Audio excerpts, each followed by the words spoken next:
रात को सारे चुपके से बैठते हैं। जैसे ही जानकी बुलबुल से मिलने जाती है और उसे गले से लगाती है कि तभी हल्का और उसकी पत्नी और सारे गांव वाले वहां जानकी को पकड़ लेते हैं।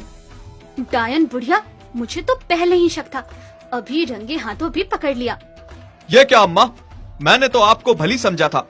सभी ने आपको अपने गांव में शरण दी है, लेकिन आप एक डायन हैं और आपको मेरी ही बुलबुल मिली थी जिसपे आपने अपना काला जादू किया। आप लोग मुझे गलत समझ रहे हैं। मैं कोई डायन नहीं हूँ, बल्कि बुलबुल मेरी बेटी है। मैं उसके लिए यहाँ आई हूँ, उससे मिलने। झूठी बुढ़िया, मारो इसे और इस गांव से बाहर निकालो मार मार के। हाँ हाँ, मारो इस डायन को। मारो मारो इसे। जानकी को मारता देख बुलबुल से बर्दाश्त नहीं होता और वो बोल उठती है, नहीं, मेरी माँ को मत मारो। ये देख के सारे हैरान हो जाते हैं कि बुलबुल बोल रही है। ये क्या बुलबुल, तुम बोल सकती हो? बुलबुल, तुम बात कर सकती हो? आज तक हमें पता क्यों नहीं चला कि तुम एक बोलने वाली गाय हो? हाँ, मैं बोलने वाली गाय हूँ। मैं सिर्फ अपनी जानकी माँ से बात करती हूँ, पर आज अपनी माँ को मार खाता देख नहीं पाई, इसलिए मुझे बोलना पड़ा। ये कोई डायन नहीं है, ये मेरी जानकी माँ है। ये सुन के सभी हैरान थे कि जानकी बुलबुल को अपनी बेटी बता रही है और बुलबुल उसे अपनी माँ। हाँ, बुलबुल मेरी बेटी नहीं, बल्कि बेटी से बढ़ के है। मैंने उसे छोटा सा लाया था, उसे पाल पोस के बड़ा किया। बुलबुल को बोलने का वरदान था, वो मेरे साथ बोल सकती थी। वो भी मुझे माँ समझ के प्यार करती थी। हम दोनों एक दूसरे के बिना नहीं रह सकते थे।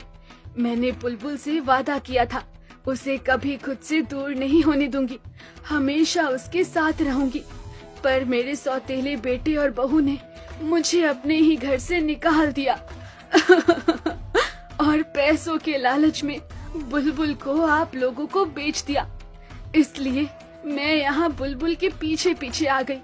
आप लोग मुझे भले लगे कि आप बुलबुल का ख्याल अच्छे से रखोगे, और मैं तो खुद बिना घर के ही सड़कों पे भटकती रही हूँ, लोगों से मांग मांग के खा रही हूँ।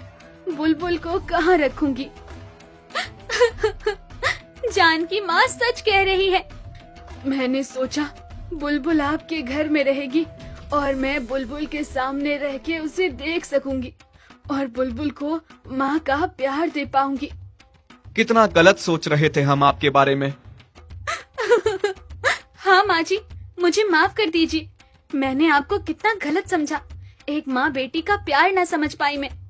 और जो रात को दूध की चोरी करता है वो जानकी माँ नहीं, बल्कि ये हरिया है, जो रोज रात को मेरी दूध की चोरी करता है।